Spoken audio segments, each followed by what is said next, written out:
కాసేపట్లో AP cabinet సమావేశం కానుంది. రేషన్ బియ్యం అక్రమ రవాణాపై ప్రధానంగా చర్చించే అవకాశం ఉంది. ఏపీ సిఆర్డీ అథారిటీ ఆమోదించిన 23 అంశాలు, రహదారులపై టోల్ ట్యాక్స్ విధించే అవకాశంపై చర్చించనుంది.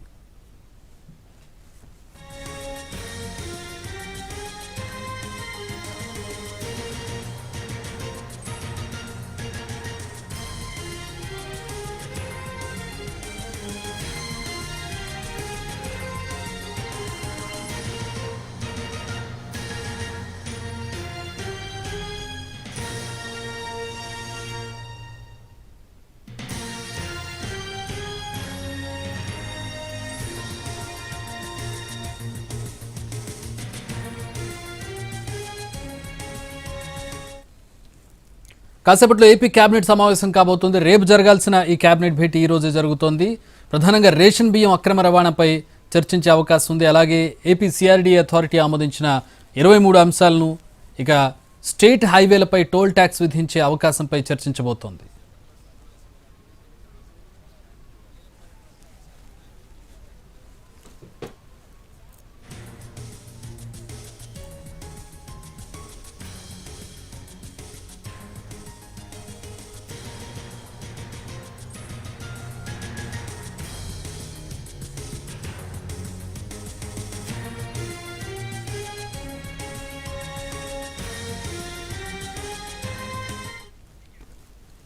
రైట్, మా ప్రతినిధి రాము లైవ్లో జాయిన్ అవుతున్నారు కేబినెట్ భేటీకి సంబంధించి. రాము, ప్రధానంగా రేషన్ బియ్యానికి సంబంధించి ప్రస్తుతం ఏపీలో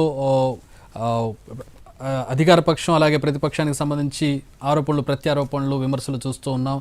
ఎలాంటి చర్చ జరగబోతుంది ప్రధానంగా దీనికి సంబంధించి? అలాగే స్టేట్ హైవేల మీద టోల్ ట్యాక్స్కి సంబంధించి ఎట్లాంటి చర్చ జరగబోతోంది? అది ఆమోదించే అవకాశం ఉందా?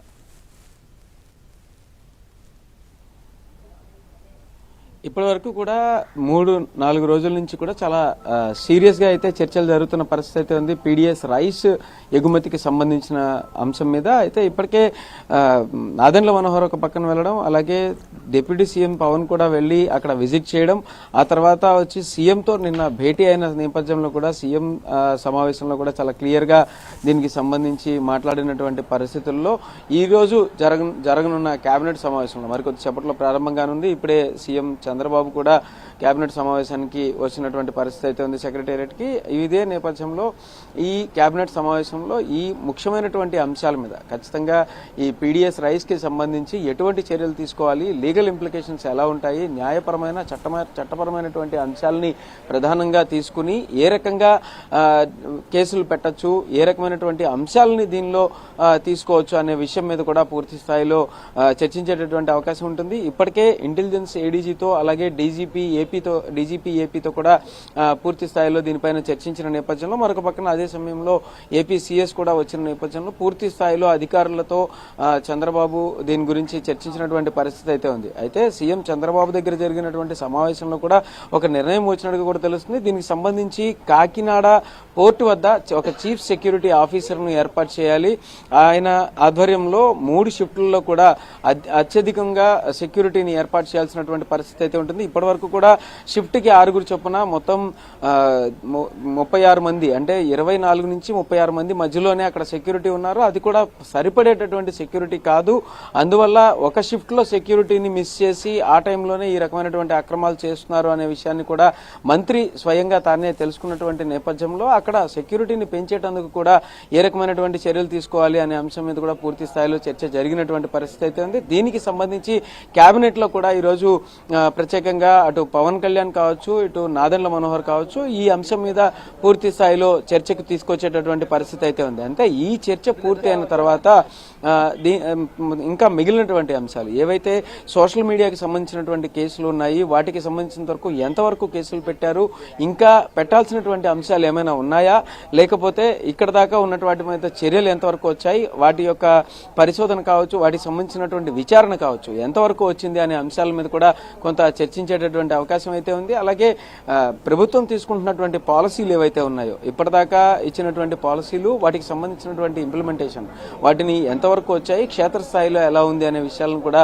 పూర్తిగా చర్చించే చర్చించేటటువంటి పరిస్థితి అయితే ఉంది. అలాగే రవాణాకి సంబంధించి కూడా ఉచిత బస్సులకి సంబంధించి ఏర్పాటుకి సంబంధించి కొంత చర్చ జరిగే అవకాశం అయితే కనిపిస్తుంది. టేబుల్ ఐటమ్స్ లో ఉండే అవకాశంగా కూడా కనిపిస్తున్నటువంటి పరిస్థితి అయితే ఉంది. ఏదైనా మొత్తానికైతే కేబినెట్ సమావేశంలో ప్రత్యేకంగా కాకినాడ పోర్టుకి సంబంధించిన అంశం కీలకంగా చర్చ జరిగేటటువంటి పరిస్థితి అయితే కనిపిస్తుంది చక్రి. రైట్, అంటే ఇతర అంశాలు కూడా కనపడుతుంది. అంటే నిన్న మొన్న కూడా మనం చూసాం నిర్ణయాలకు సంబంధించి మెట్రోకి సంబంధించి ఇటు విజయవాడ అమరావతి మెట్రో కావచ్చు, వైజాగ్ మెట్రో కావచ్చు, వీటికి సంబంధించి కానీ అలాగే సిఆర్డీఏ రాజధాని మీద అందరి చూపు కనపడుతుంది. అక్కడ అభివృద్ధి పనులకు సంబంధించిన చర్చ ఏ విధంగా ఉండే అవకాశం ఉంది, ఏ అంశాల మీద దృష్టి సారించే అవకాశం ఉంది? అంటే మెట్రో రైల్ ప్రాజెక్టులకు సంబంధించి ఇప్పటికే జీవో కూడా ఇష్యూ చేశారు. దానికి సంబంధించి భూసేకరణకి కావాల్సినటువంటి అమౌంట్ ఎంత అయితే ఉంటుందో, అంటే అటు వైజాగ్లో భూసేకరణ కావచ్చు, ఇటు విజయవాడ అమరావతి మధ్యన భూసేకరణ కావచ్చు, ఈ భూసేకరణకు సంబంధించి కావాల్సినటువంటి నిధులను కూడా విడుదల చేస్తున్నటువంటి పరిస్థితి అయితే ఉంది. దానికి సంబంధించి కూడా జీవోలో కన్ఫర్మ్ చేస్తూ కూడా ఇచ్చారు. అయితే దీని ద్వారా భూసేకరణ కార్యక్రమాలు అయితే ముందుకు జరిగేటటువంటి అవకాశం ఉంది. అయితే దానికి సంబంధించి అక్కడ స్థానికంగా ఉండేటటువంటి పరిస్థితులకి సంబంధించి కూడా కొంత చర్చ జరిగే పరిస్థితి అయితే ఉంటుంది. ఇంకొక పక్కన అమరావతిలో 23 అంశాలకి సంబంధించి నిన్న అథారిటీ ఆమోదం తెలిపినటువంటి పరిస్థితి అయితే ఉంది. ఖచ్చితంగా 23 అంశాలని వేటినైతే ఆమోదం తెలిపిందో అథారిటీ, ఆ ఆమోదం తెలిపినటువంటి 23 అంశాల మీద కూడా ఖచ్చితంగా ఈరోజు కేబినెట్ లో మంత్రుల మధ్యన చర్చ అయితే జరిగేటటువంటి అవకాశం అయితే ఉంది. అయితే దీనికి సంబంధించి డిపిఆర్లు ఏవైతే సిద్ధం చేశారు, అలాగే ప్రాజెక్టులు ఏవైతే రెడీ చేస్తున్నారు, వాటన్నిటికి సంబంధించి కూడా పూర్తి స్థాయిలో చర్చ చేసి వాటి మీద కేబినెట్ కూడా ఆమోదం తెలిపేటటువంటి పరిస్థితి అయితే కనిపిస్తుంది Chakri. All right, thanks for the updates Ram.